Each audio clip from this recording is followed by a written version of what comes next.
Did you know, Jadis, a man's brain could forget how to see while his eyes worked perfectly?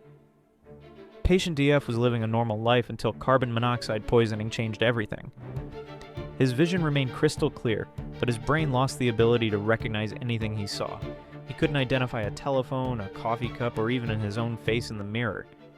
Yet somehow, he could walk around objects without bumping into them.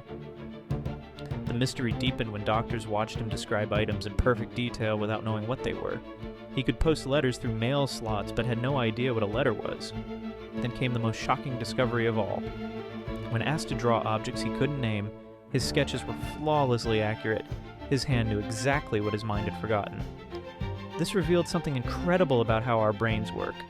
We have separate pathways for seeing and recognizing. One stream guides our actions, the other identifies what we see. DF's case proved consciousness and recognition are more complex than anyone imagined.